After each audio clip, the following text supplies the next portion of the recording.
Welcome in, everybody, to the Summit City Sports Report number 31 with Columbia City head football coach Brett Fox. Coach Fox is in his 11th year at the school, 61 wins, 55 losses. And, Coach, your team has won 2 straight games and 2 pretty convincing wins when you look at 21-18 over Leo, then 49-7 over Norwell. How do you feel about your team right now heading into Sectional 19, coming off those 2 big wins? I think the guys have been playing well all year. And looking at the whole season so far, I mean, pretty tough competition. I think the NEA provides some really, really good competition. And so to come out with the record that we have, I'm just really proud of the way that the guys have played and just the focus and intensity that they've shown all year. And not just the last 2 weeks, but I think the whole season, I think the guys have been playing well, and hopefully we can continue that on. It's a heck of a sectional with some of the best teams in the state. And in my opinion, we got a good chance that whoever wins this sectional is going to end up having a good shot at representing the North all the way down in Lucas Oil. Yeah, no doubt, Coach. And talk about that. The last 2 wins, we've seen a lot of the McIntosh guys in the backfield, your star linebackers.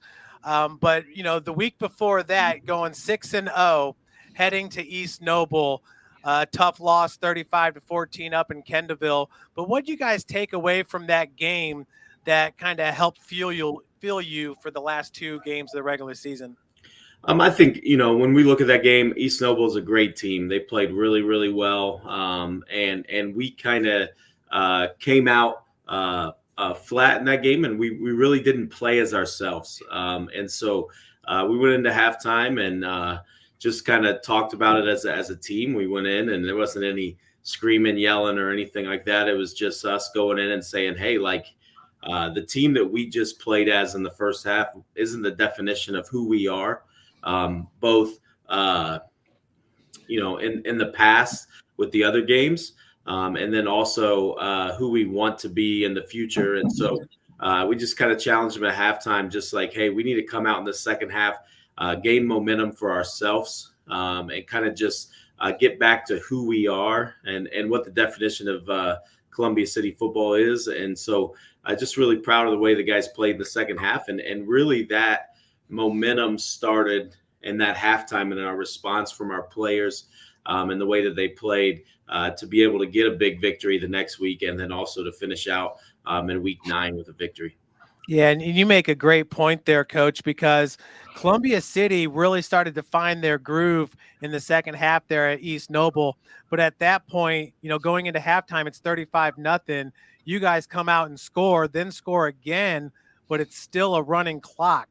Yeah. Do you think that that's something that should change to where if a team cuts that deficit or cuts into the 35 points, that maybe it should not be a running clock anymore? I think the only thing that should kind of change with that is maybe the head coach at Columbia City not be an idiot and try to score towards the end of the second half and go for it on a 4th down when they're down 28-0. I think, if that guy was smart enough, maybe he would have punted the ball. And realize that, hey, maybe we don't want to go with a running clock in the second half when you're going to start with the ball. So I hope that guy learned something that week. And I have apologized several times to my players for putting them in that situation. Yeah, well, none of us are ever too old to learn, Coach. We're learning every day, aren't we, Tim? There ain't no doubt about that. Well, Coach, I mean, you mentioned what the NE8 provides to Columbia City and the teams in it. Not only the tough competition, but the different styles. We talk about that in the Summit Athletic Conference a lot, and how that it separates. The Northeast State is pretty similar to that with the amount of different styles that can help you prepare for anybody that you meet in a sectional. Is that a big thing that you think of with the Northeast State? Yeah, I think you see something different every single week. And so even some of the previous coaches and what they've run also, it's something that's totally different and something that you see. And you do see that. I mean, for us, with Coach Eschbosch down at Huntington North running spread and throwing it, but then, having an athletic quarterback that's allowed to get around and do all those different kinds of things. And then, then you turn around and you're playing, a team like Leo that's spread, but they run the ball so much differently than what necessarily Huntington North does. And then the same thing. I mean, you would look at some of the same formations in East Noble between some of those guys, but what they're trying to do and the way that they are using their athletes and using their players and using their schemes are totally different. And then, Norwell, is a lot of the same way. And so I think it's a challenge when you're not just seeing, hey, we're going to line up and see spread and see inside zone and see, this passing game every single week, but instead you're seeing so many different things through your 7 weeks of playing within conference. It challenges you to make sure that your guys are focused week to week because it is a different challenge every single week. But also, in the summer, you got to find some guys that are similar to them offensively that you can scrimmage and that you can get some practice and you can try some of those new things with your new players that you're going to have every single week or every single year. I'm sorry. Yeah, and I mean, when you look at him, you obviously do a good job adjusting week to week. When you're looking at the offensive point totals of this year, I want to say I heard a stat, you're top 4 in 4A and points scored in the state, or is something like that. Putting up the amount of points that you guys have without really relying on the pass, hard-nosed running football that you guys have there, to put up 60 and 70 and 42 points several times. That's pretty impressive. It shows the rest of the area how well you guys can adapt each week, no matter what style of defense. You guys pride yourselves on that. It doesn't matter who lines up across us. We're going to hit them in the mouth and we're going to score points. Well, you're probably the third or fourth news outlet that said that quote. So you guys are just like feeding Bishop Dwenger this week and just really piss off their defense. I was kidding, Coach Garrett. I was kidding. So, I mean, yeah, they're going to be fired up and they're going to be ready to go. So us offensively, this is, for me, just kind of background story of kind of what we changed, because I came out as an assistant at Taylor University in the Columbia City, and we were spread, and I wanted to be spread, and I was dead set on, I'm going to run spread. I'm going to do this. We're going to do it this way. And I got quarantined during the COVID season and had to watch us in sectional and kind of watched from my Jeep in the parking lot, and we got beat. And I just kind of, after that, I was like, man, like I just don't see us turning out sometimes the athletes every single year to, one, either play quarterback in the spread, or two, the athletes to have receivers or the consistency to do that. The amount of time that the linemen had to hold for blocks and stuff like that when you're in the spread. And so I called my high school head coach, which is Jeff Adamson at Eastbrook High School. And I said, hey, you need to come talk to me and talk me off the ledge, because I want to switch to what we ran in high school. And he dropped everything, came up, I think it was the Wednesday before Thanksgiving, and sat with me for probably 4 or 5 hours, and we talked through it. And he was like, okay, talk to me about your personnel. And then do this and do that. And talk to me about what's coming up in your future. And just, he's just such a great mentor to me and kind of talked me through that. And so just to kind of get back to your question then, so it set us up to the main thing that he said is he said, hey, when we're in this, he goes, we have won at Eastbrook several games that we were definitely not the best athletic. We weren't the most athletic. We weren't the most talented team. But because it allows us to either control the clock, control the ball, not turn the ball over, we feel like it has set us up to be in some games like that.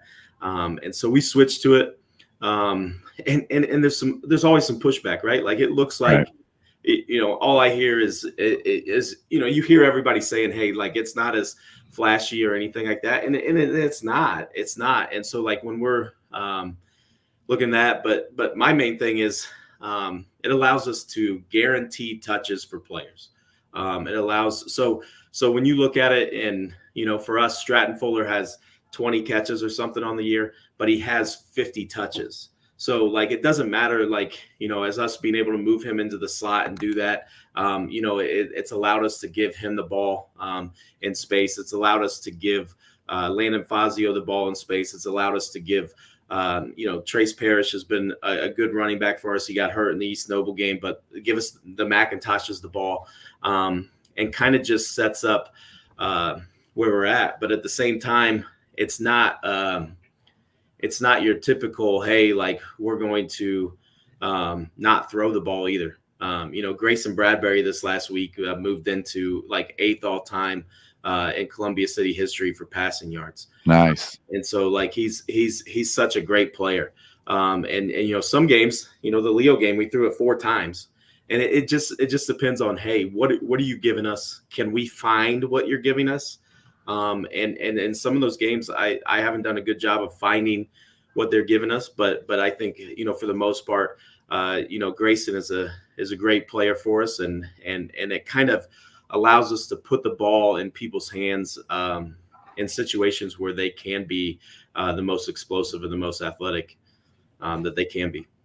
Yeah, and we saw Bradbury. I mean, I know it's still on some people's minds, probably more Leo fans than Columbia City fans, and how that game ended. But we saw how you made a decision to go for the touchdown after the blocked field goal, and Bradbury threw that ball absolutely on the money to Stratton in a very, very tight window. So from what I saw right there, he definitely has the capability to do that. From what you're saying, and which doesn't surprise me. How much confidence that you have in that kid. And go back and check the arm angle on his throw. If he ain't a shortstop on the baseball team, he doesn't make that throw. And so, like, I'm a huge proponent of, like, guys, let's play every single sport we possibly can. Yeah. Let's do everything we can. And Grayson has been so good, to us, of working with our schedule, and his main love is baseball. And he's going to play at Butler. The kid throws a 93, 94 mile an hour fastball. And so, like, for him to have that arm angle, like, that's part of that. And just to put him in that situation and just to say, hey, you go be you. I'm not going to correct you on a lot of arm angles and stuff like that, because I'm not smart enough to do that. Yeah. And we've seen, back into the sectional a couple years ago where Stratton blocked a field goal to win that sectional. I happened to be at that game. What is it about you guys in Leo that always comes down to something like that? I mean, it's pretty amazing to see it. It's like Leo in football, and if you ask Carroll basketball fans, they hate Stratton Fuller too. And so there's something about that kid, like that kid in general, and and he'll bring teammates along with him. And he'll be the first one to tell you, hey, there's other people that have done this or that have helped me with this. He's the first person to compliment Bradbury on the way that he put it and where he put the ball and things like that. But like, that kid is incredible. That kid's incredible. And what's awesome about that kid, you guys get to see the athletic piece of it. I get to see him as a young man that is a leader in our school, that is a leader with our team, that challenges kids, that doesn't just try to keep them who they are, that wants to challenge his own faith, that wants to challenge other people, and to talk firmly and openly about how Jesus is a savior and things like that. And the kid is incredible. And so, just as good of a player he is, he's an even better person. And I'll tell you what, through the recruiting process, it was so awesome. We had several coaches, one of them at a Power 5 school, that came in and it's like, listen, like, we love him. We don't think that we have anything for him, but they said, Coach Fox, this is one of the most refreshing conversations we've ever had with a kid. He goes, we go in and we're talking to 4-star, 5-stars, and all they're asking us is, what can you give us for playing time? How much money can you give me? And this kid is asking us, like, okay, how can you guys make me better? What do you guys give me to allow me to be a better teammate and things like that? And they said, hey, it's one of the most refreshing conversations we've ever had with a recruit. And the kid is just genuine in who he is.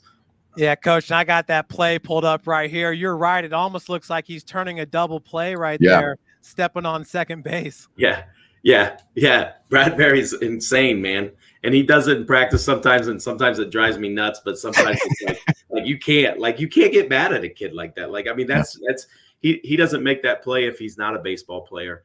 And so, shout out to our baseball coaches and his several baseball coaches that he's had to make that throw. And watching that again, you see how Stratton, he stops himself to not carry himself out of bounds. Yeah. I mean, the body control on that, I've watched this play a lot, and I'm just noticing right now that the body control was the difference for Stratton to keep himself inside that pylon. Yeah. And that's what, just to kind of go back to the field goal and then go back to this, and a lot of people have talked to me, hey, why did you make the decision to go for it afterwards? Well, we had the third down, we fumbled it. And we were trying to run the ball in, get it in. We had a timeout. We let the clock run down. We called a timeout. We're sitting there trying to make a decision on what play to call. And I'm like, I don't know. I like this play. I like this play. We're talking on the headsets, and we had like 3 different plays, and I couldn't make a decision. So I finally said, forget it. Just go kick. And then they blocked it, and Ethan McIntosh picked it up, scoop and score. Yeah. And I think I was so angry afterwards that I said, screw it, man. I've got one of the best players on that field, and I need to go to him, and I need to give him an opportunity to do it. And so, hey, we possibly could have lost this game anyways. Let's just go for it.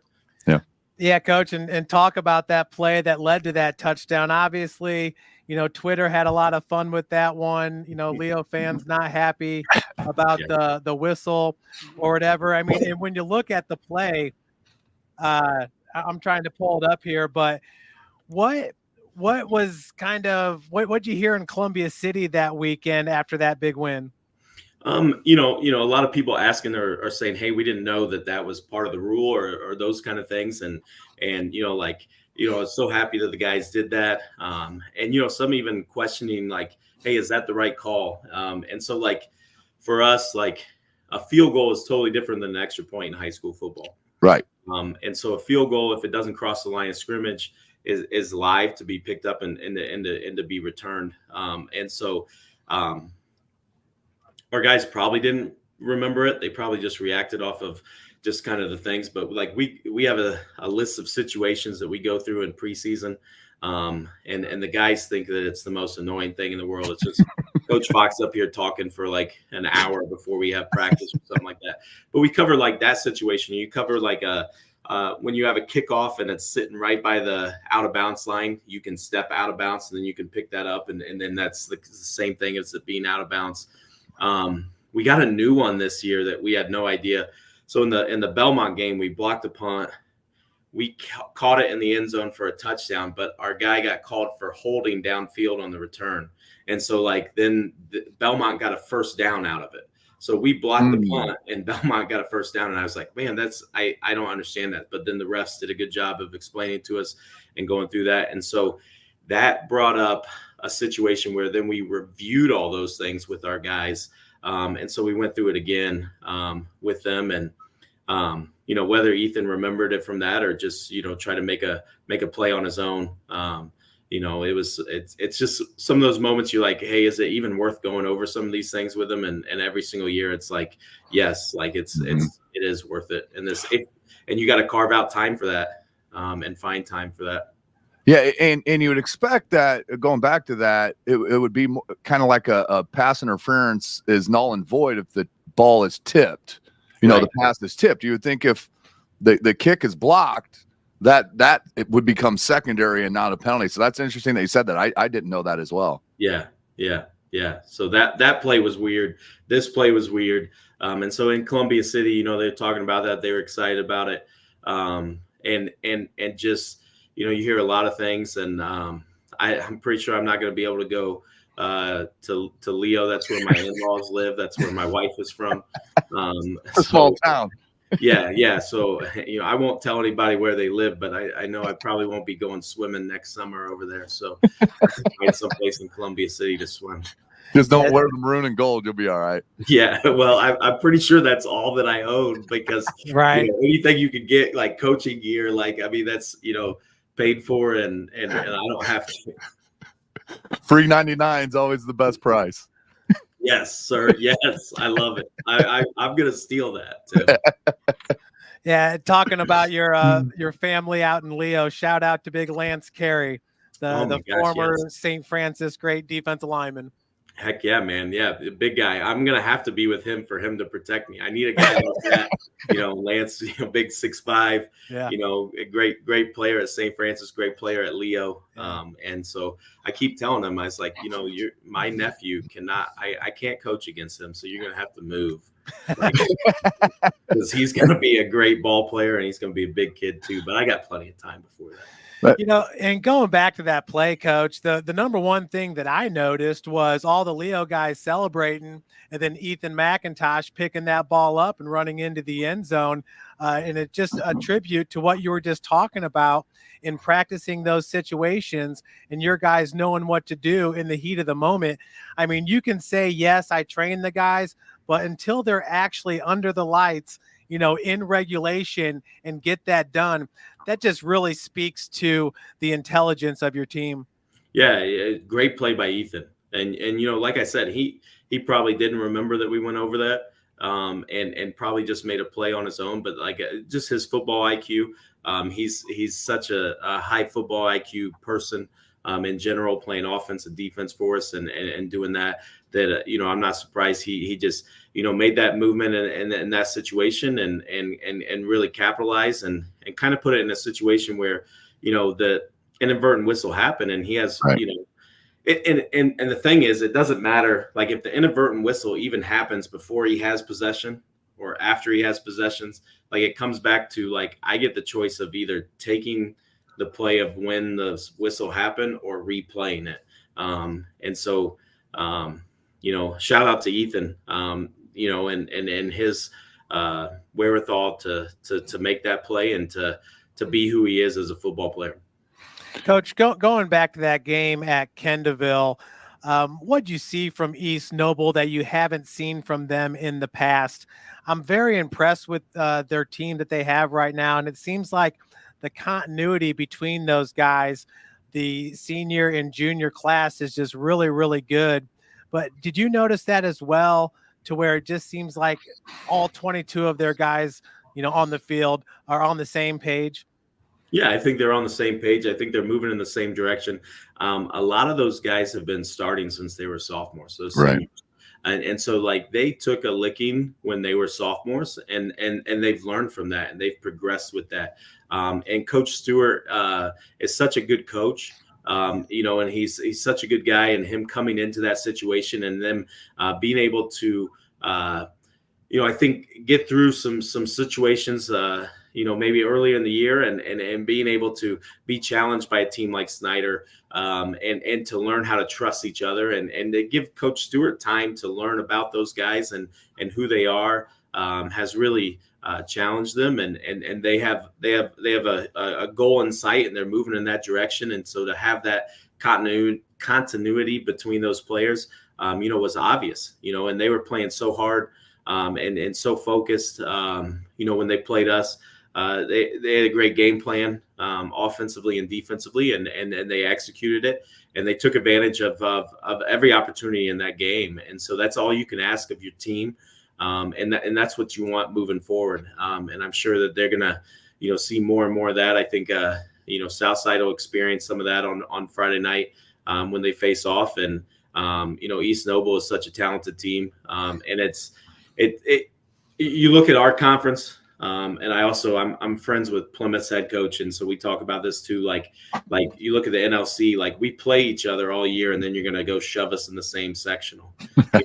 So we all get shoved in the same sectional. And then all of a sudden it's like, hey, we get to see each other again. Hey, remember us, kind of thing. And so, even to the point of like, man, I feel really bad for like Leo and DeKalb. Like you guys got to see each other back-to-back weeks. Right.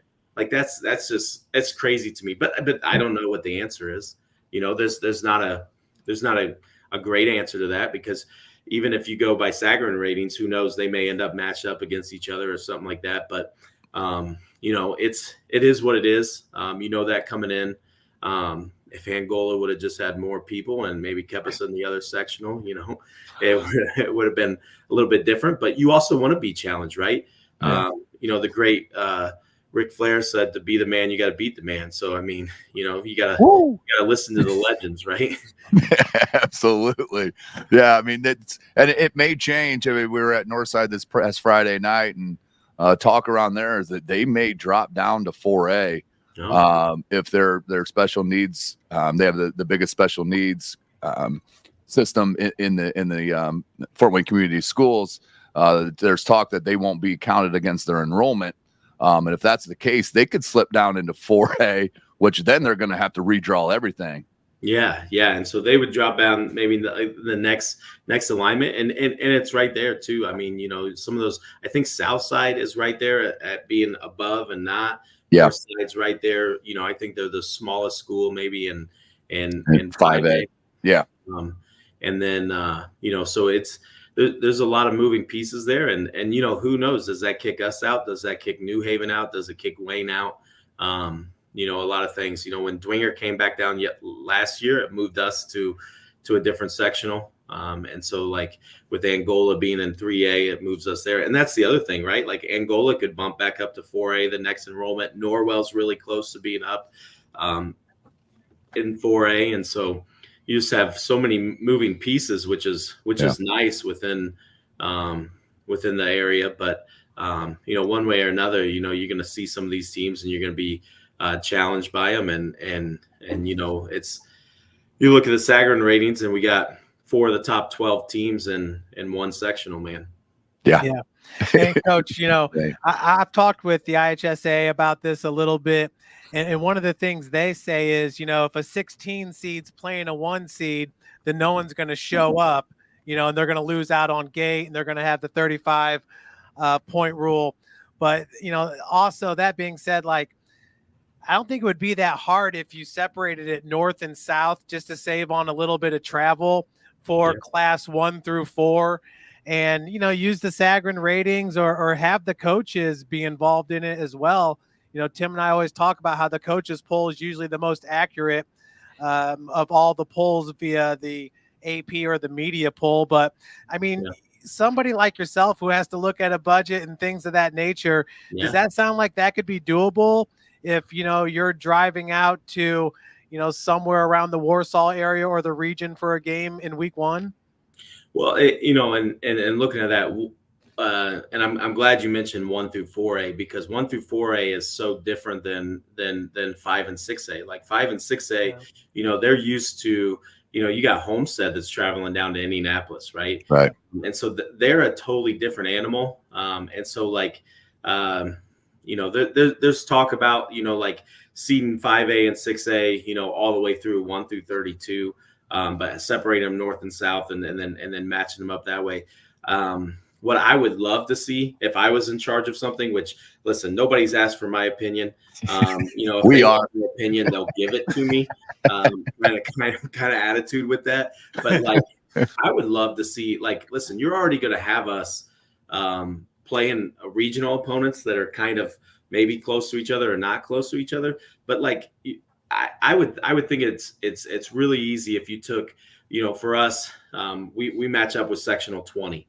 And so 19 and 20, they're going to face in the regional. Why can't we throw those 2 sectionals together, see those 16 teams, and go 1 through 16, and you may lose your money on that first round matchup, but, like, I'm sorry, like, you're gonna get a community like Columbia City. Like, we show up no matter what, like, no matter who we're playing, and you look at that sport by sport by sport by sport. Like, you come to you go to one of our away girl basketball games, and you tell me how many fans are there. Like our folks show up, and so like, it doesn't matter who we're playing and that kind of situation. Like, they're there to support us, and so you may lose out on a situation in week 1, but you're going to gain that back, in week 2. You're going to gain that back in the sectional championship. And I think you can still say, hey, we're going to take this. You could still have 2 sectional winners in that. So if you took, for us, you've got class 4A sectional 20 pulled up. Like, we were in that sectional last year. Yeah. Okay? Right. So, like, we were possibly going to have to go 2 hours to Frankfurt. Like, I had written down all these different places of how far we would have to travel. And hey, if we draw this guy, okay, if we draw this team, okay, I know this guy that's coaching at this team that maybe would let us stop there halfway on the bus and like, hey, we're going to get a meal and we're going to get a walkthrough on their field if they're not hosting sectional. You know, like I made that list and that was fun. I enjoyed that piece of it. But like we combine those two sectionals and go, you know, like where you have the 1 seed up top and the 2 seed in the bottom and separate them into two separate brackets, you know, very similar to, you know, make the North almost like your, you know, NCAA bracket and let's have some fun with it. And, right. And if we're close enough to be regional opponents in there, we're close enough to be sectional opponents too, because we were just in that sectional. And so I would love to see that. Now, ask 9 years ago, Coach Fox, if that's what he wanted. You know, when I'm coaching a 2-8 team and I'm scraping by and I'm like, man, I'm not very good at this, you know, kind of thing, compared to a, you know, an 8-1 team here. And so, you know, as I get older, I keep telling my wife I get wiser. I don't think she believes me, but you know, all those different kinds of things. I think that there's a way to it. What I love about the state of Indiana is everybody gets in. Everybody. Yep. You know, I played at Eastbrook and we got beat my sophomore year and semi-state by Bishop Dwenger. And Anthony Spencer freaking killed us. Yeah. And you know, and their record, you know, some of those years when they get in is not great. Why? Because their conference prepares them. Yeah, I don't even know if John Harrell goes back that far, Mahoney. So oh yeah, it goes back to '94, and your coach, he's one of the few coaches that's on every single year of John Harrell. Yes, 36 years or so. Yeah. So I think it was like 2001. 2001, you know, we got beat. Yes, semi-state. Yep. See, Anthony Smith freaking killed us. And so, you know, and click on Lure, see what they were that year in 2001. They may have been really, really good. They were beastly back then, Coach. Probably their second best 4-year stint was during Kyle's time at quarterback. Yeah. Kyle was so good at a quarterback. Yeah. But they have some years where they're like 500, but then they go and win the 2A state title. So like that's what I love about the state tournament. That's what got us on this rabbit hole, you know, is like, man, like I love that everybody gets in, everybody gets a chance. I get it. You know, I think one of the other arguments that you get to hear a lot of times is, okay, like if I am that 16 seed, what's keep like it's given them no hope, right? It's given them no hope of like drawing maybe the 15 seed and that kind of situation and getting to play them and getting a victory and things like that. But you know, it's you have both of those, but then you know, you got a friend of mine that's Mike Kelly down at Hamilton Southeastern, and they're going to draw Brownsburg week 1, and that's going to be your matchup when that's a state championship caliber game. So how much money did you lose there that you could have had at Lucas Oil?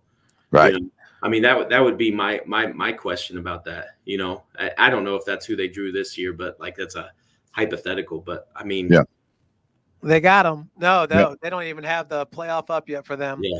So, Coach, what I'm hearing you say is class 1 through 4, we can split it up into 4 corners of the state. Yeah. And, you know, the number 16 seed, they're probably used to it by that point in the season as far as, you know, going up against a big team and maybe having 40 put on you. But my question to you is, does the higher seed always host, or does it depend on – like, how would that work? Do you think the higher seed should be able to host the games? It's a good question. That is a great question. And I hadn't really thought about that. When you're saying that question, I go, hey, let's just do a coin flip, man. Like, let's do a coin flip. Let's go to see, you know, who gets the host, because I mean, that could be a difference maker too. And you know, I'll tell you what, I've been burned so many years by, I haven't lately, but like so many years by the draw and being away. Like we're away. I swear, like 5 or 6 years in a row And that's just killer. And so like to have one of those teams, but at the same time, right? Like we want to make, like you want the regular season to mean something, right? Right. I was sitting there in our game, against Norwell, and it's like, okay, like we're 7-1. Like this game really doesn't matter. This really matters, but like I want my kids to play hard. I want them to be in this game. Like that's just the personality that I have, and I want them to play. And so like if I never want to get to a point where it's like, hey, like I lost to East Noble. We beat Leo. East Noble is probably going to win the conference because of who they're playing in a situation, so I'm just going to rest my guys. I don't want that in high school football. Yeah. I think that we can always stay away from that. I love my boy MJ, who's always playing 82 games in the NBA, like you can get in that argument. He's the GOAT. There's no argument here. yeah. But like that's what I love about like high school football. I want it to mean something, and so like giving meaning to that last game, even if you're saying, hey, like where you're at, you can be seated. And listen, I am not a fan of the Sagarin ratings at all. You want to know why? Because it takes so much, and I don't understand it all. All right. In college, we had to decide whether we wanted to, take foreign language or try to take a computer programming class. I took the computer programming class, and the professor came up to me and said, hey, you're already doing the shortcut. And I turned to him, I go, I don't even know what the heck I'm doing. And so like I took a withdrawal pass of that class, there, and then went back to my parlez-vous français.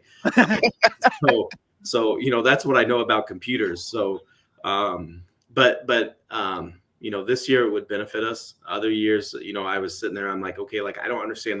Like earlier in the year, we beat Huntington North and we dropped 12 spots in the Sagarin ratings by beating Huntington North. Yeah. Now, it evened up because Huntington North kept beating everybody and Plymouth kept beating everybody. But at the beginning, you're just like going crazy. You're like, what? Like, I don't want to leave my guys out there and try to score way too much in a situation either. You know? Yeah, I think you could put a bunch of things in the criteria. I think Sagarin, I think coaches, I think even media, and then maybe conference champion as a deciding factor. But you're right, Tim, and I hear it all the time towards the end of the regular season. This game really doesn't mean much. We just got to be ready for week 10. Now, wrestling coaches, right? Like they sit down and they seat each other, right? Yeah. The heavyweights. That's okay by the IHSAA, right? Yeah, they got a ranking system. Coaches, like, are we afraid that our egos are going to get out of the way? That I'm going to be, like trying to flex on somebody? I might start doing more curls for the girls so that people are a little bit more afraid of me. But and those kind of things, But like if the wrestling coaches can sit down and they can have those conversations, like we can mix in different things to do that. But like, why can't the people within the sectional, or like what I'm calling it, like you put that regional together and you have champs out of it, why can't they sit down and seed that? Like we do that for other sports. Yeah. Like that's above my pay grade, I guess, but I've heard that's a bad thing to say because like you want responsibility and stuff like that, but above my pay grade. My point is it would just be more fun, and excitement brings more people out to the stadiums to watch. And a team's going to get intimidated if they come to Columbia City and the bus is pulling in at 5:45 and your home bleachers are already packed, as Columbia City usually is. Yeah. Well, and my thing too, like, I don't know, like I with 5A and 6A having a bye, like some of these games are going to be bigger because those kids are going to go. But like, what do our kids do when we've lost in early rounds? Like our kids then go to these other games. Well, like I think my kids would be more apt to go to, I'm just throwing some. I don't want to tick off any of my future opponents, but like any of these big guys, like Hamilton Southeastern and Brownsburg, if you're getting that in like a sectional or a regional championship, like when 6 or 7 other teams have been eliminated, like you're going to get those fans that are going to go to that, like every single year, like after I get over my emotional, just my sadness from losing in the tournament, then I even get myself out and go to a game. And I know several other coaches do that. I can't do that the next week. I'm still, crying in bed, but like, 2 weeks later, we're good and we can go out there and we can go to a game and you can see that, you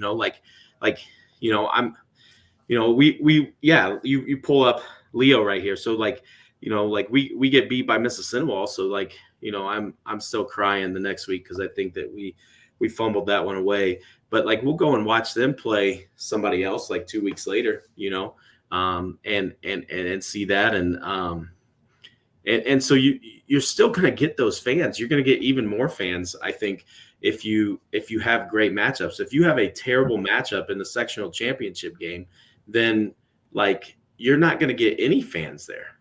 Yeah. And you have, I would argue, because the sectional championship game is being played in week 1, right? Then there's less people to be able to go to that game than if that sectional championship game was the sectional championship. Actual championship. Where right. You have all those other teams that are eliminated. Right.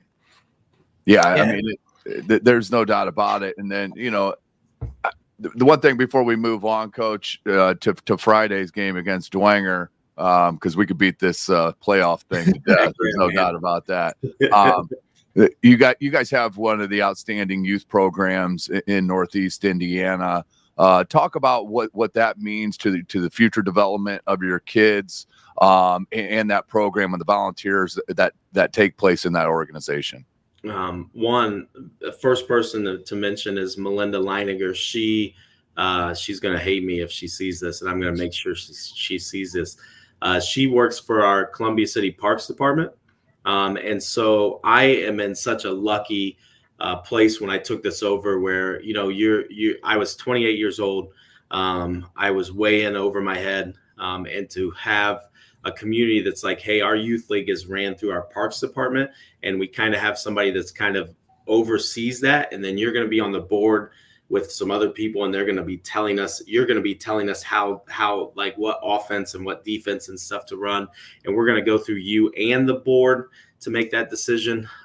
Was one of the best things that could have set me up for success as a 28-year-old that took this over.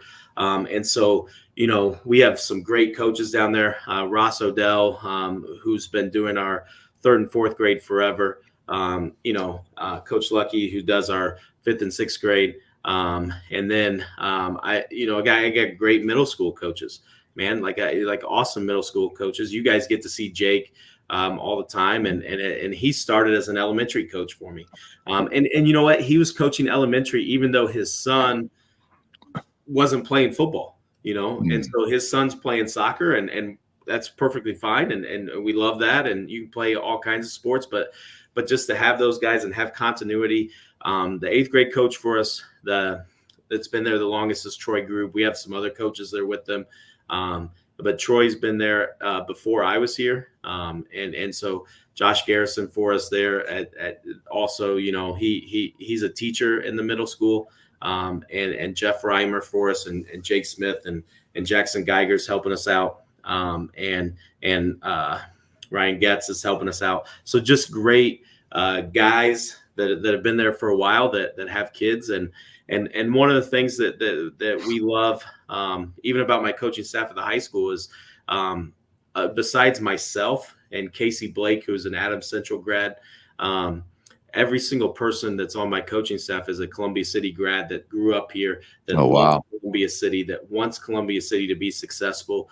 And that's something that like really I took from Coach Adamson at Eastbrook. Like any great teacher is a is a stealer, of ideas and things like that. And so, like, to have those guys that are passionate about Columbia City, to have my coaches that are at the youth level be passionate about Columbia City, it is awesome. And so one of the things we've done with the youth program is we've gotten our numbers up so that we play in-house. So our 3rd and 4th grade play in-house, our 5th and 6th grade play in-house, we got 3 or 4 teams. And so we kind of have, hey, you're the offensive coordinator for the 5th and 6th grade team. You're the defensive coordinator for the 5th and 6th grade team. Your team, you're coaching team white. They throw an interception against maroon. You guys flip. Like, you guys switch and go to the other side, and you do that. So then it kind of takes away that inner dad in you that's like, my elementary record of how good my kids are. Like, it's so important. So I'm going to do X, Y, and Z trick play, to win a game. But instead, we can teach the fundamentals and do that. And we had some pushback at the beginning, but I think we're seeing some of that progression. And just to have middle school coaches that that I firmly believe they sit there, they want to win. Don't get me wrong. They want to win. Yeah. But I think that they say, hey, like, we want the success of our program to reach that height. And I think they feel the success when we have success. I hope that my middle school coaches, my elementary coaches, Melinda Leininger down at JFL, like, that they feel like this, you guys own this. You guys have helped and been alongside me and helped me to build this. And you guys are responsible for this because you are entrusting in some ideas that I didn't even create, but I'm trying to instill in you. Yeah. Well, Coach, let's talk about this upcoming game here, SAC versus the NE8. A lot of people feel like the NE8 has closed that gap between maybe, the disparity between the two conferences. But obviously, with the SAC, you got now 4 6A programs with Snyder, Northrop, Homestead, Carroll. So a bigger conference. But what are you seeing from Bishop Dwenger this year? They need a win to get to 500, but they've also played one of the hardest schedules in the state. There's no doubt about that one when you look at opening up with Brownsburg and Cincinnati Moeller. What are you seeing from this Bishop Dwenger squad when you guys put on the tape? Well, you put on the tape, you see, just aggression. You see a defense that flies around, and they're aggressive. They're all over the place. They're fundamentally sound. You see an offense that's going to pound the rock. That's going to hit you in the mouth. I think I think that they're getting healthier, especially on the offensive line, and so they're big. They're physical. And we've been trying to tell our guys, like, listen, like 4 and 5, like that's a different 4 and 5, man. Like it just is. It just is. Like if we look at their schedule and said you substitute Columbia City in there, I'm not sure we're 4 and 5. I'm not sure that we're 4 and 5 in that situation. And I love my team and I love them to death. But like there's an amount of respect that like, listen, like everybody right now is 0-0. Right. Everybody is 0-0. And guess what? They're going to be one ticked off individual because they're like, man, like we don't want to be, we don't want our season to end. We got nothing to lose. Columbia City is coming in here, with they're 8-1. They think that they're better than us. Like they're not. And so they're going to be fired up and they're going to be defending their home turf. And it's just a bunch of fuel being thrown on the fire for them. And so when you got an aggressive team like that and a physical team like that, those are some dangerous combinations. Yeah, Coach, one of the guys that I feel like has a great combination of just the speed and tenacity for you is Gavin Smith, not only on the defensive side of the ball, but on the offensive side. And I believe right now he's sitting with 6 interceptions, which is tops in Northeast Indiana. No, he's got 7 interceptions now. Yeah, that'll work.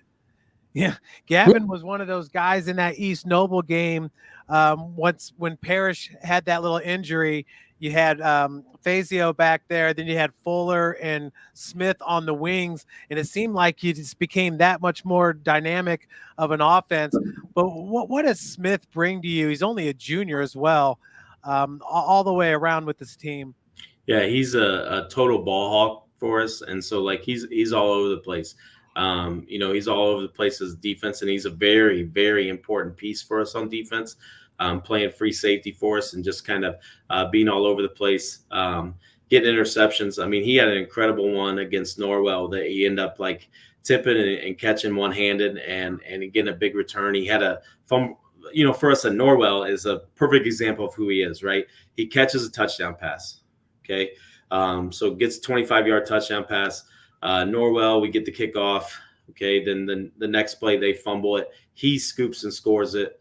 He just has big play after big play after big play. And he's a huge piece for that. And, I keep trying to tell colleges and stuff like this, anybody that came to talk to me about Stratton Fuller, I was like, listen, we got a safety that you need to talk to too. Like, you need to talk to this kid.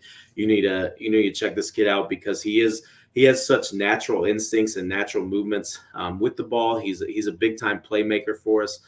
He's got speed, all those different kinds of things. Even in the Leo game, forcing that fumble and taking it away from him down at the goal line and having a big return for there. He just has a nose for the football, and that's something that you want and that you can't coach, but you're sure as heck that you're glad that he's on your team. No doubt about it, Coach. And defensively, talk about the McIntosh brothers. They've been pretty much one of your leading tacklers all season long. I think both of them are your middle linebackers. But, man, and now, you have some injury in the backfield, and you can pull those guys into the backfield as well. Very multi-dimensional, which a lot of your guys really are. But just talk about the McIntosh brothers. And honestly, you've got a lot of brothers on this roster. Is that kind of unique? Yeah, I think it is unique. These two guys, you almost want to, make a card and have, the Canseco brothers on it, but then put the McIntosh's heads on it, being the Bash brothers or anything like that. But it's so much fun to see them and see their interactions, right? Like even today in practice, there was one that was supposed to be in a certain spot and he wasn't. So Big Brother's it's a different kind of tone that maybe he uses with some of the other players, but then at the same time, it's like Corbin responds in a chirpiness kind of way of like, listen, yes, I know I'm little brother, but we'll get into this too. We'll kind of go at it. And so both of them are great players. And I'm so proud of Ethan.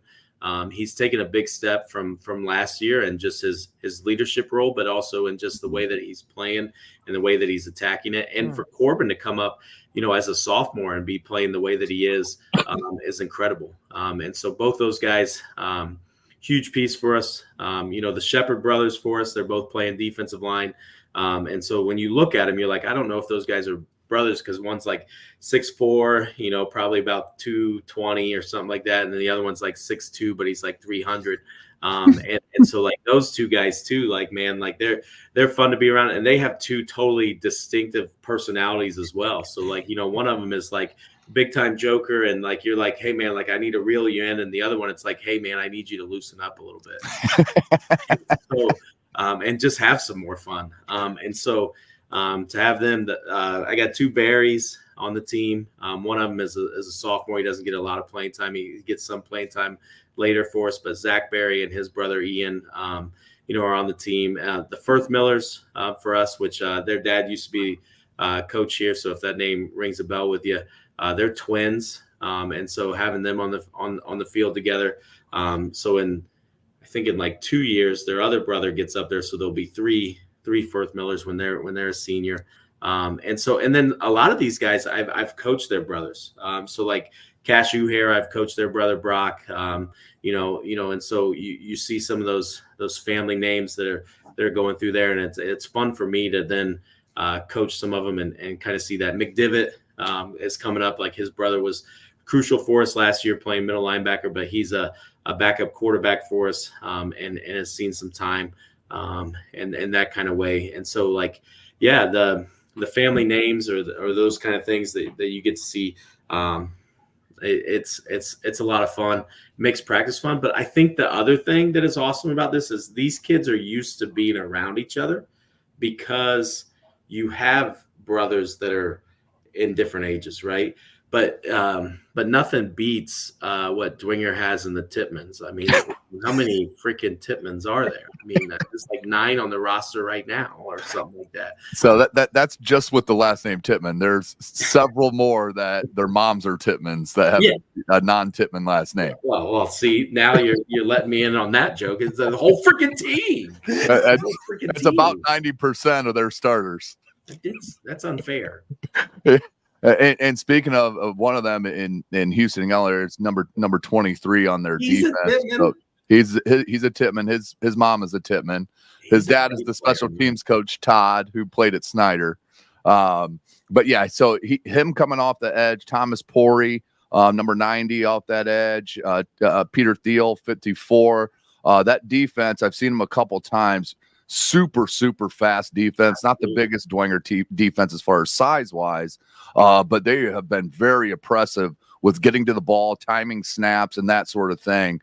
Have you talked to your kids about, changing up snap counts and that sort of thing to try to keep the defense a little bit back on their heels so they're not fully full go right at you? I'm not giving you any tips, Tim. I tried.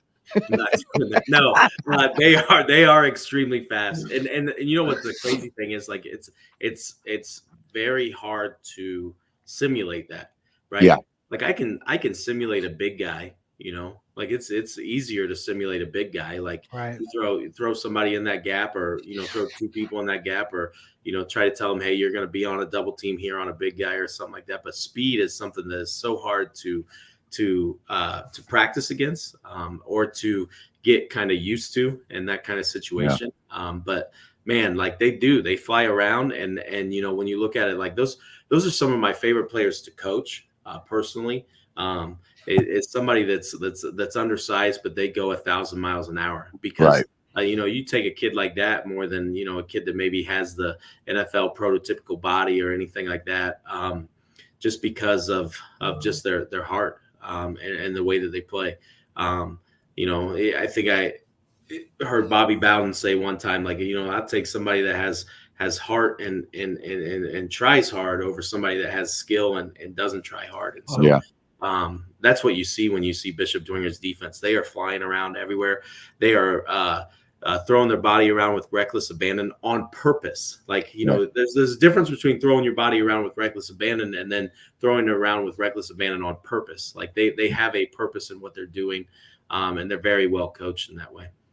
Coach, all the teams that you've seen this year, can you compare any of those defenses to what you're going to see on Friday night, or one that's most similar? I'd compare it to East Noble for sure. East Noble, same kind of style. One that they are they're smaller up front, they're quicker, very similar defensive strategies, very, very similar in the way that they play, in the way that they get off the ball, they move 1,000 miles an hour, in the way that they're doing it. They're very well coached, and so they're going to be precise. So when you give them a certain situation, you better believe that they're going to come up and they're going to be in the right spot, and you're not going to catch them off guard. Yeah, and then going to the offensive side of the ball, they're on their sophomore backup quarterback in Nick O'Keefe, which, by the way, is also a Tippman. Just start telling me like this kid's not a Tippman, right? That's almost where we're at. Man. That would be easier. Hey, Kaufman's not a Tippman, right? No. Hey, no, that's Coach Kaufman. But that's it. Yeah, right. But sophomore quarterback, not a ton of reps this year because Henry Jordan, their starting quarterback, the junior, was battling injury, finally shut it down for the year, but.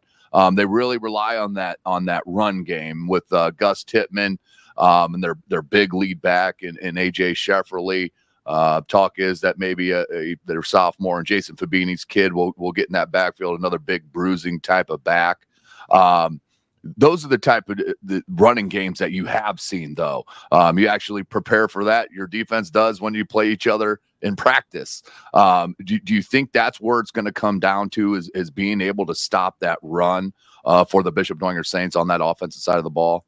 I think that's where it definitely has to start. I mean, the Tittman kid is an extremely smooth and fluid kid that all of a sudden you're like, man, I think we got him here, and he's going to squeeze out of there, and he's gonna attack there. Shefferly, is a bruiser as well. Yeah, Fabini's been getting some more carries for them lately. And so those three guys are dangerous. And then all of a sudden, you forget about O'Keefe and how athletic he is. And they're going to sneak those in. And then they'll get in like a diamond formation almost in the backfield. And all of a sudden, help me out here, 25. Pelkington. The freaking defensive end. You're like, you're handing the ball off to a defensive end. Can we please not do something like that? Like he gets the ball and he's off the edge, and you're like, what the heck, man? Can I have one of these? Can I have a Tittman? Like just one? So I mean, and so like they're dangerous in so many ways, and so I think what's dangerous about them is they're getting that continuity. And they're getting that familiarity, like you mentioned, like, hey, like a quarterback got hurt, so then O'Keefe coming in and kind of being in a situation where it's like, hey, I'm thrown to the wolves here, and he is he's not sinking, right? He's rising, and he's just getting better every single year, or I'm sorry, every single week, and he's gaining confidence in who he is.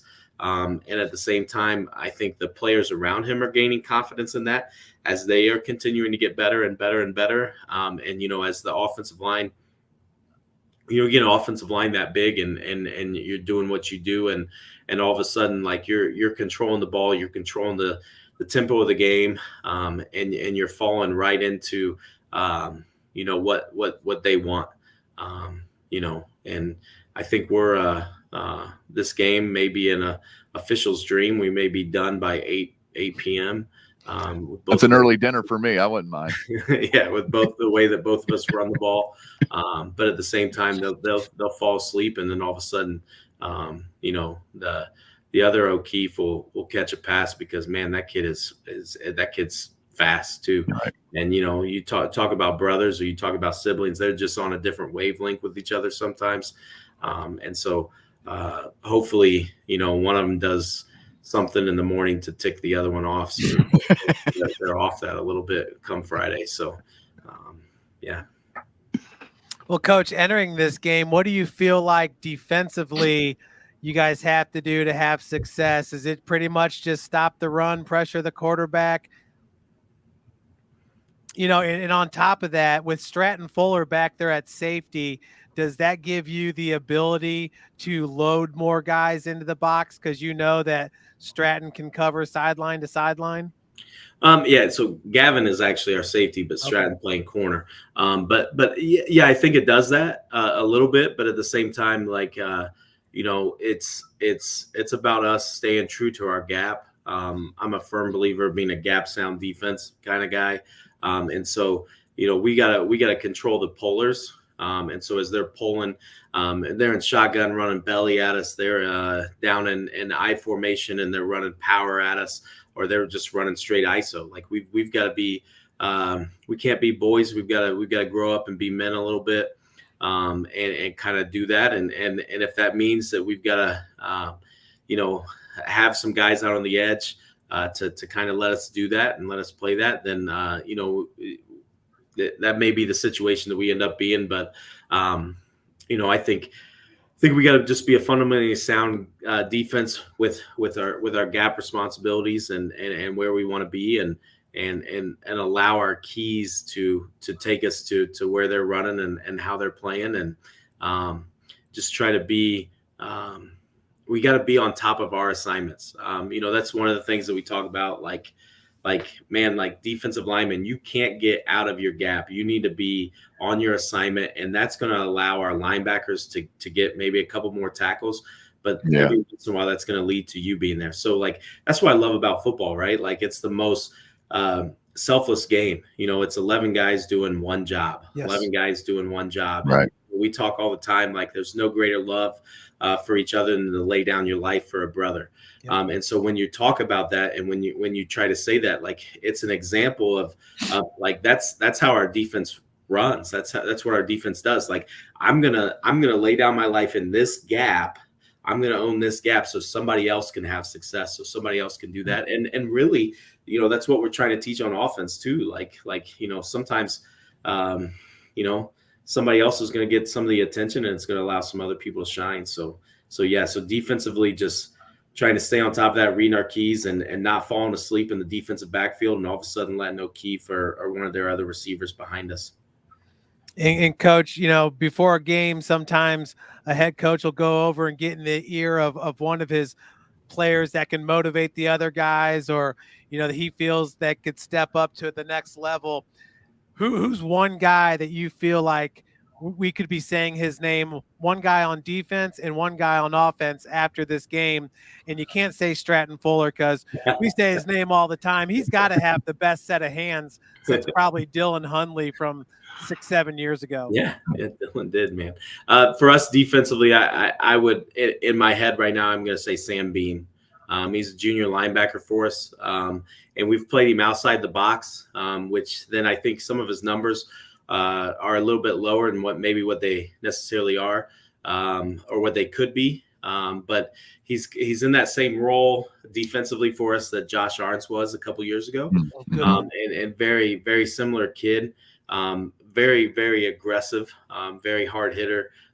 Great kid for us. And, you know, sometimes, you know, like with the way that it's set up and things like that, people running away from him and those kind of situations. So the stats may not be there, but like Sam Bean is a dang good linebacker, and one that is such a integral part of our defense, and an integral part of our, you know, of our team. And so like when you say, hey, like, are you going to get in somebody's ear? Like, you know, when we get done offensively and before the whole team gets back together, Sam Bean is a junior, and he's the only junior that was voted a captain for us. Wow. And so not ever, but like in this situation, he was voted a captain this year. And that's because of his hard work and the work that he puts in and the way that his teammates respect him. So before we go into the locker room after warming up, we go through our offense, our defensive warm up. I always turn it over to Sam and hey, like you give a pump up speech to what these guys are, because he's a very fiery individual, and a hard hitter and somebody that everybody on the team respects. And so we turn it over to them. I'm a firm believer that, man, like a player-led team will go 10 times farther than a coach-led team. And they will inspire somebody much more than I ever will. And so if I can inspire one of them to inspire 100 guys, you know, I would choose this guy, you know, with his voice and his leadership and his capability. I would pick him on defense. So and if you're saying his name a lot on Friday night, it's a good thing for us. A good thing for us and where he is.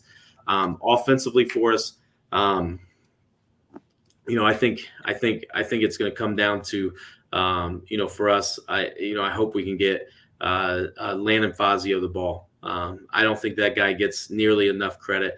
I mean, if you're in a different offensive style, you're in a different situation. I'm giving him the ball. You know, he's got, you got 70 carries on the year. Is that right? 79. So, yeah. If he has 120, like some of these other backs within our conference, then, you know, he's well over 1,000 yards. Right. And so if we can get him the ball and you can be saying his name a lot, I think then that means that we're having some success with him. But it also means that somebody like Gavin Smith or somebody like Stratton Fuller is doing the blocking for him. And so when you get to say in our offense, when you're saying the name of the opposite slot, right? So we have the two slots that are there. When you're saying their names, you're you're only getting to say their names because the other slot is doing the blocking. And so that's what we try to teach each other. Hey, like you're to earn a carry, to earn your yards that you're getting is because you are you are serving your brother by going and doing that blocking on that side, and then you're going to get rewarded for it. And so you want to reward each other for that in those kind of situations. And so I hope on Friday night you're saying Landon Fazio's name a lot. Averaging 9.5 yards per carry, Coach. That's crazy. Yeah. Look at Seth Pruitt here, one of the best running backs ever in Northern Indiana. He's averaging 7.9 yards per carry. So that is just really impressive stuff by the senior. I don't care who you are, what division or conference you're in, 9.5 yards a carry, and you have almost 80 carries on the season. Yeah. That's good stuff. Well, yeah. I mean, what coach is not giving it to him more? I mean, what kind of idiot's only giving him the ball 79 times if he's averaging 9.5? We have a huge joke within our coaching staff. The record at Columbia City is 10 yards a carry. Okay, 10.3 or something. And it's Corey Sievers. So Ethan and Michael's dad, who's our running backs coach. And so it says, this was before I was there, minimum of 20 carries. And so we're like, man, Sievers, you averaged over 10 yards a carry, but he had less than 1,000 yards. And we're like, man, that's what we're doing to Fazio, man. We're screwing him. We need to give him the ball more. But that's Fazio. He's last year, he's a defensive starter for us, right? Yeah. And he's not playing on offense. And we probably should have played him on offense. I'll be the first to admit that. I should have played him more on offense last year, and I did a poor job as a coach not having him in the best situation to succeed. But that's where we needed him to play last year. That's where we felt like it was most important. And he did the selfless thing and we even talked to him in this offseason, hey, you're going to play less defense, but we need you so badly on offense. And his reaction is whatever you need me to do, coach. And so, when you have kids like that, it makes me look like a genius, but yeah, I'm not. My guys are such a blessing to be around and such a fun group to be around. And they make our life a lot easier. So I'm very thankful and proud of our guys. And it's a reflection of our parents and our community and the way that they're raising their children. And that was my last point, Coach, before we let you go here. Sorry, it's dragging on a little bit here, but I'm having fun, man. This is awesome. I'm so mad that I had to say no earlier in the season to do this. At the same time, call me anytime, and I hope I can get on here with you. Absolutely. But I want you just to speak to the Columbia City faithful out there. Dwenger hosting a sectional game. They're playing probably their best football of the year right now. They always bring the crowd there at home at Dwenger. It's going to be a really electric environment. What do you say to the fans out there to make the travel, 27 miles or whatever it is to Dwenger to support the Eagles? Yeah, it's a great opportunity for us to show out as a community. And to show just how proud we are in our community and to go out there, I've heard parking. I've never been to a game there, but I've heard parking is a little bit interesting. I've heard it's park at your own risk in the convenience store across the way. But I think if we put enough cars in there, then there's no way that anybody's going to get towed because there's going to be too much. And if you're the owner of that building, we're trying to bring you business as well. Maybe they'll stop in and go to a restaurant that's there. Maybe they'll stop in and they'll see your establishment. You got a whole new community in Columbia City that maybe doesn't know that your store exists there. So maybe they're learning for the first time that it's there. It's publicity for you. It's not necessarily a bad thing. I've driven past the parking lot sometimes, so it's not always that full anyways. And so, and so, having a couple extra cars there isn't going to keep anybody from necessarily coming into your establishment. But let's pack up let's make there nowhere to be parked, to park, and let's bring our lawn chairs and circle it around and just experience that facility and that beautiful facility for the way that it is, and let's have a good showing out there. Yeah, great stuff. Great, Coach. Now every food truck in the city is going to be heading over to that shopping center to hit up the Columbia City fans. There'll be plenty at the stadium, Jeff. Yeah. So we got a comment here from Cam Licky. Says Coach Fox has built a program the entire Columbia City community is proud of. So, do you know who Cam is? Yep. Yep. So he's got some kids within our program that are going to be coming up, and so like and hey, I'm very thankful for that.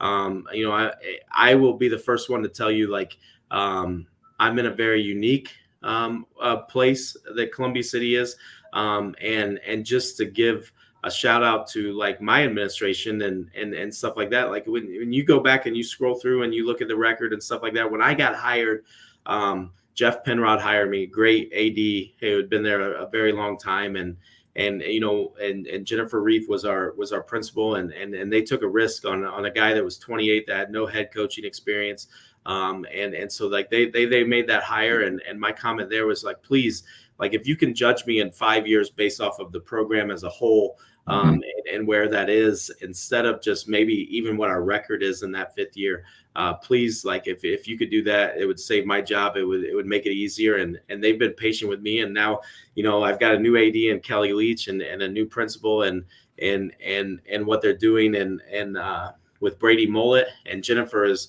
moved up into other administration for us. And just the community support is awesome. I get my wife hates it. Wait,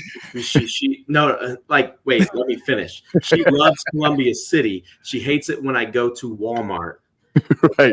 Because take you 2 hours to get through. It turns into an hour because I'll get stopped, and I love it because I'm such an extrovert, and I'm that type of person that I'm going to do that anyways, and I'm going to have those conversations. I'm very hard to like turn down a conversation or to walk away from a conversation. And now all these people that I've walked away from are now judging me like, wait a minute, what about me? He doesn't want to talk to me about.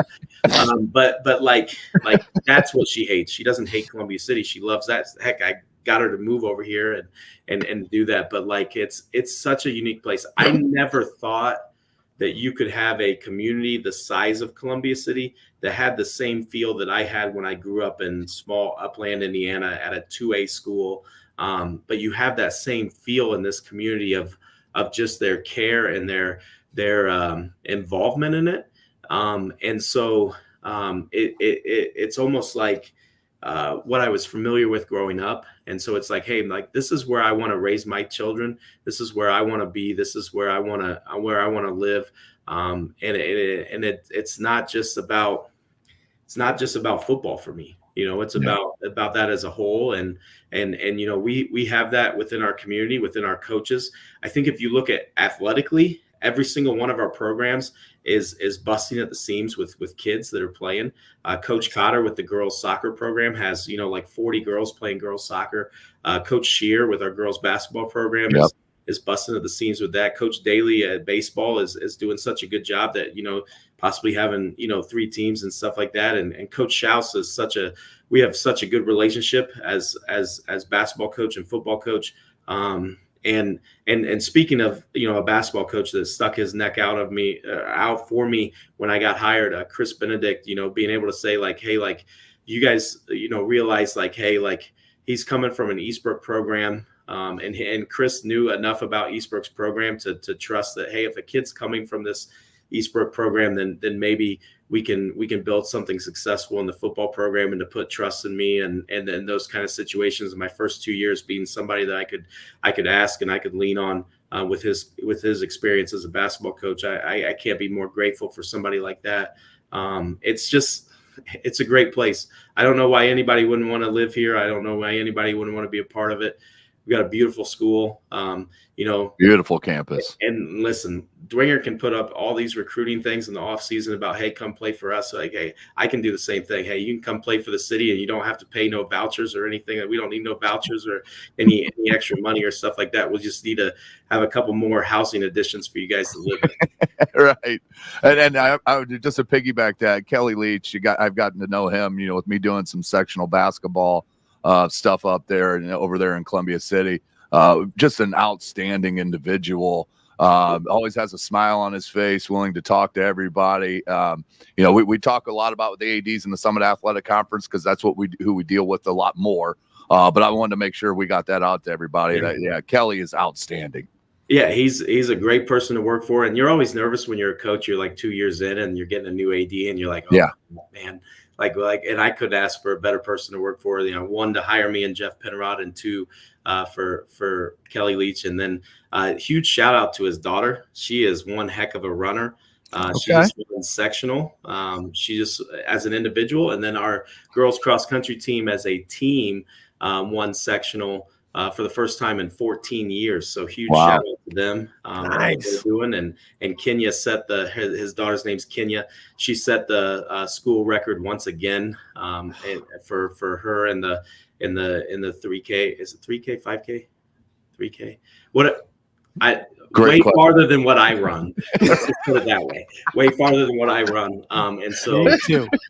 So they've got a huge matchup in regional. And so like there's just success brewing in all kinds of different sports for us. And what I love is like you see the same people at the sporting events, you feel that support within our community, and it is a community. And as we grow, like we built the new school, and as we grow, like I always tell people, the thing I'm most nervous about is not getting more people in our community. It's about like outgrowing our community. Like I don't want to outgrow this feeling, this closeness, this tightness, this unity, this moving in the same direction, this just support for each other.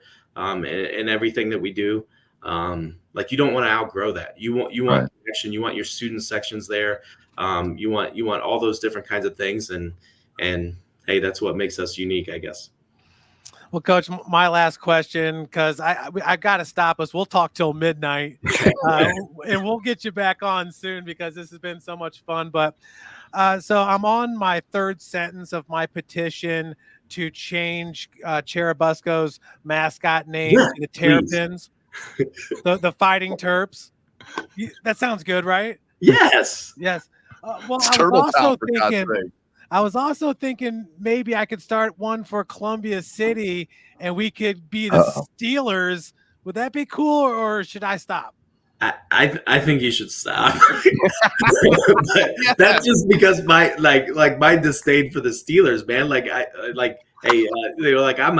I'm and people are gonna judge me now. So thanks. I'm gonna bring this up, and everybody's gonna be like, "Hey, I like this guy a lot," and then I'm gonna say this one sentence, and you're gonna be like, "Man, I'm questioning everything that I've ever thought about this guy." I am a Cowboys fan. And yep, you're right. Steelers for me, like yes, we beat them in '95, but come on, like I could do without that. Steelers is a no-go, Jeff. No go with the Steelers. But hey, I am all about the Terrapins. I think I see what you're doing, Jeff, though, with the Steel Dynamics, and that I see what you're doing there. Okay. Number one. The number one mascot name in America is the Eagles, 1,819 teams. Number two is the Tigers at 1,468 teams. Now, you want to have some fun with mascot names? Get into rookie ball for baseball. It gets a lot of fun. It does. There's this reel that I see on Facebook where the guy is like talking about Indiana, and every single week he goes through and like tries to guess the high school mascots. I've seen that. And it's so entertaining to do that. Yeah. And I already mentioned once, but like Casey Blake for us, Adams Central grad, but he's our special teams coordinator. We get that Indiana Football Digest book. Yeah. And he is trying we haven't done it in a couple years, but we try to quiz him and say like, hey, like what's this mascot? Like, yeah, exactly. Yeah, that book. Yeah. And shout out to Paul Condry and his crew that put that together. Yes. But like it's so much fun to all right, Casey, this one, what's this? The Frankfurt hot dogs, or that's a good one. So a lot of people struggle with the southern Indiana teams. Those are the ones that they struggle with. Yes, exactly. Lawrenceburg Tigers or something like that. Right. Yep. New Albany Bulldogs. Yeah. The only reason I know that is Romeo Langford went there. That's the only exactly, reason. Man. Exactly. Well, Coach, we definitely appreciate it tonight. We'll definitely talk in the future. Outstanding job. It's a great conversation. We had a lot of fun. Good luck Friday night and Sectional 19 opener. Hey, thank you. I appreciate it. And hey, thank you guys for everything that you guys do, whether it be doing this podcast, whether it be your support for coming to not just football games, but your guys' support. Like when you guys are covering soccer games, when you're coming out to do that, when you're covering, some of these other sports that don't get that credit, like we are so thankful for being in a community that involves you guys and your guys' involvement in that. We can't give you enough shout out. And, I just enjoy you covering so many football games so I can just go and watch and scout people before I get their film from the actual coach that we're going against. Well, we appreciate that, Coach. Yeah, thanks, Coach, and great job over there. Another successful season, and we're really looking forward to seeing you guys play on Friday night. It's going to be a fun matchup. All right. Thank you, guys. Appreciate you. Thanks, Coach. Thank you. Yeah, Tim, everybody's going to want to get out to Shields Field. And you're going to have to get out there early because the parking is not the best. They got ample seating over there. They got plenty of space for the away crowd and the big crowd that Bishop Dwenger always brings. But this is a fun matchup. When you have a team like a Bishop Dwenger that's 4-5 in the SAC going up against a Columbia City team that's 8-1, as we'll show on the screen right there. But I think these two teams are pretty evenly matched, Tim. Yeah, I agree with you, Jeff. I think this is going to be an extremely close game. I don't, whether it be high scoring or low scoring, I more think it'll be under 20 from both teams. But I wouldn't be surprised if it got up over 25, 28 to 30 points. That could happen as well. I truly think it's going to be a defensive battle. With both teams trying to take the best weapons away on offense. I think the defenses are going to play a huge part in whoever wins this game. With Dwenger's fast, agile defense going to the ball, knowing that Columbia City wants to run it, and Dwenger with them being with the sophomore quarterback, not a lot of reps. He can throw the ball, don't get me wrong, and Nick O'Keefe, but they want to run the ball as well. To watch them and see how Columbia City can load the box and try to stop a Gus Tittman and AJ Shefferly and Pelkington and Fabini and those cats. It's going to be a dynamic matchup. I love this opening round matchup, Jeff. As soon as we put it on our schedule, I put my name right next to it. So it's going to be outstanding to see. Number one, the crowd, and then just the players. I haven't been able to see Columbia City live yet this year, so I'm excited for that as well.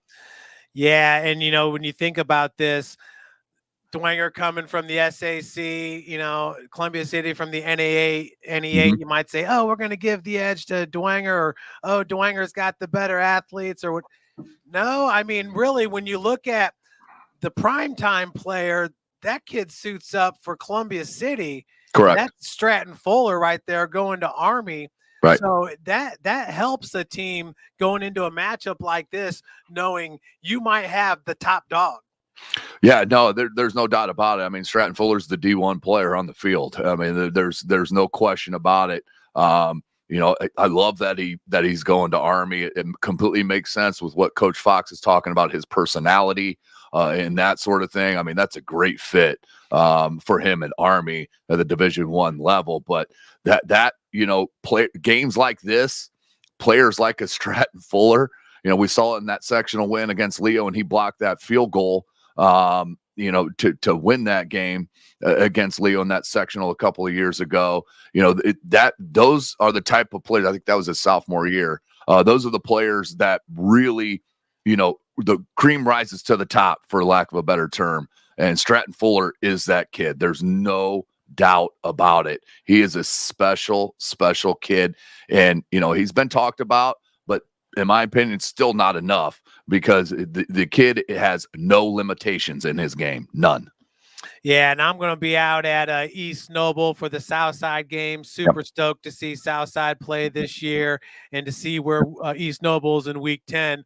Yeah, holy smokes, Tim! Based off their end to the regular season, boy, East Noble is they're on their A game, man. They have not slipped up at all since week number 2, and we've talked that to death. Just how weird that matchup was, having to go home on a Friday night and then get back to the stadium to have the second half kickoff at 12 p.m. That sounds crazy to me. Yeah, but, that was tough for sure. I mean, handling business here. You're up 35-0 on Columbia City.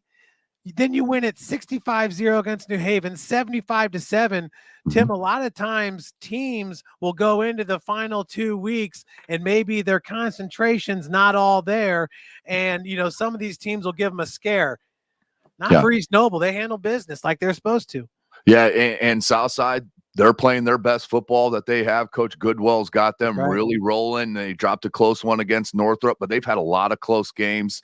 Even back to that Snyder game when it was a 14-0 in the second quarter. I mean, it was a close game against Snyder. You're going to love to see some of those sophomores for Southside. Dietrich Smith, so fun to watch, and Poor T, and of course Malone and Alexander and Bus Jones. Southside has some players. If it was anybody else, I would say, hey, you got to be careful of Southside. But I think East Noble is just playing that well, Jeff. Yeah. And they just, I mean, when going back to that Leo game that we did, walking out of that, we're both like, this is a 4A state contender. I mean, they have all the pieces to be able to make a run into state, but it's not going to be easy. I mean, you get past Southside, then guess what? You're probably going to Leo. Leo already defeated DeKalb last week. Right. That's going to set up a rematch there at Leo Stadium, which you know how that's going to be. That's going to be tough to win twice there in one season. But this sectional is crazy. New Haven, they're going to get back. I have no doubt about that. They'll figure it out. Coach Shearer got thrown into the mix, late. 2 weeks before the season. Yeah, if that, I mean, it was very close, Jeff, to the start of it. New Haven's going to get back to that, no doubt about it. Shout out Ethan Wake, the future quarterback there at the Bulldogs. But he's been playing lately, right? Oh, I didn't mean to drop. Has he been playing? Yeah. Okay. Yeah, I talked to Coach Shearer's dad. He's on the staff, and he may mention that there's some in the works for him to play some more. So, but that's good to see. But Wayne, that's another thing. They can't not overlook New Haven and look forward to that possible matchup between against Dwenger or Columbia City. I think you give the edge obviously to Wayne, to East Noble, Leo, and then you got to pick them, in my opinion, in Columbia City and Dwenger. So this sectional, I think, is going to live up to the hype. You could have a East Noble at Leo, and then you could have a Dwenger at Wayne as your semifinal matchups. Then you're getting a sectional final that is going to be absolutely tremendous. This sectional 19 is so fun, but so difficult for these coaches to prepare for each team. Yeah. And then Columbia City beating Leo 2 weeks ago really makes you rethink all of this. Agreed. Because for a while there, I had East Noble 1 and Leo and Dwenger like tied for 2. Now I think you could say that Columbia City could be tied with Dwenger for that 2. And I don't know where Wayne is right now, coming off that loss against Northside and then the Snyder loss. And right. They're a bit of an enigma right now, Jeff. Yeah, you're right. I mean, but make no mistake about it. At any moment, the switch can get flipped. Yeah. And there's not many teams that can match their raw talent. Yeah, there's no doubt about that. There's no doubt about that with Kamar Nelson and Trey Dillard and Harold Mack and Jacob Sharon and company out there. They have some players that can break open a game at any time. So you get out early, you never know what can happen. And Coach Haydock, he knows how to win in the playoffs. We've seen that in his 170 years of coaching high school football. So, I mean, the guy knows how to win when it comes playoff time. There's no doubt about it. But yeah, I'm super excited for this week. We got some great games all over the place, and I'm excited to get the playoffs going. It's amazing how quick it went. There ain't no doubt about that. But it's shaking up where at least we won't be having to making a big drive anytime soon, which I always like.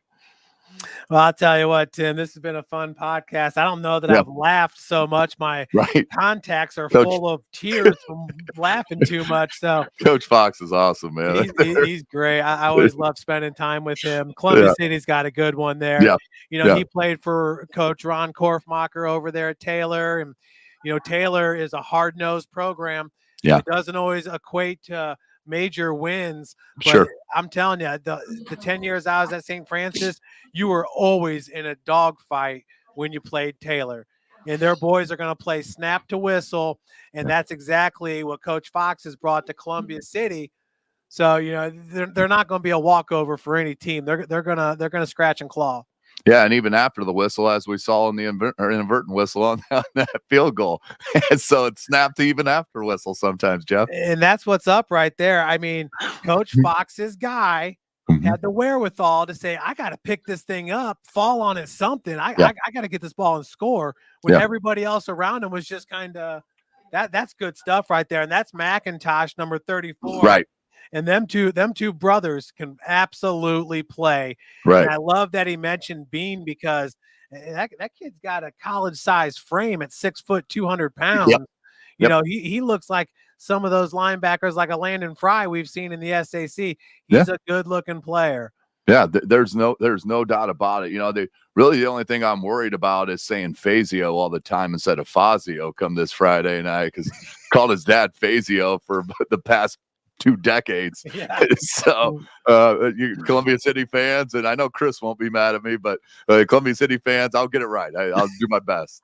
I saw Fazio like a couple months ago at a gas station. Like, what's up, Fazio? Yeah, it's just natural. That's what I called him for. Yeah. You know, even when we went in Cancun and on vacation together way back in the day. Oh, man. But yeah, it's you can't ask for a better matchup. You know, the seeding, we talked about it. We talked about it with Coach Fox. We talked about it with other coaches and everything. But this sectional 19.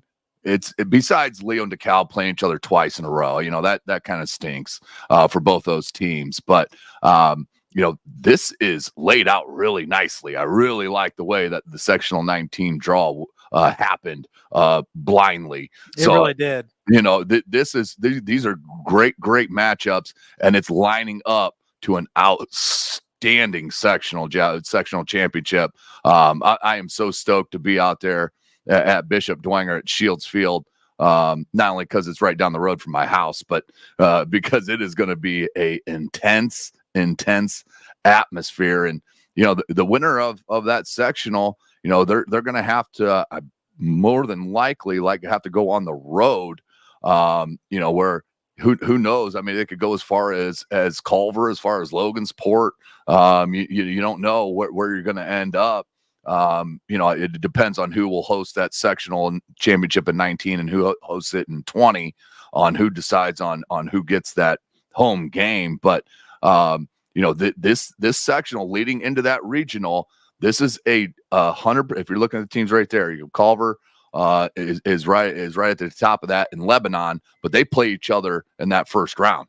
So Culver and Lebanon, one of those squads, are going to be out after that first sectional game, which could open the door for a sectional 19 winner to have a little bit of a better chance of running through regionals. And we always talk about it. Just get out of the sectional. You just get out of the sectional. You never know what can happen. Yeah, don't be surprised if Huntington North doesn't take that sectional 20 either. They had a fantastic year with their two-way star Tony Decker. So Tim, we'll have more interviews this week for everybody. So stay tuned, folks. And Tim, you enjoy the rest of your night, and we'll be catching up with you soon. All right, Jeff. We'll talk to you tomorrow, buddy. Yes, sir. Take care. All right. See everybody. Tim Atkinson. This is Summit City Sports Report. Stay tuned, everybody. Lots of interviews coming up the rest of the week. Thanks for joining us.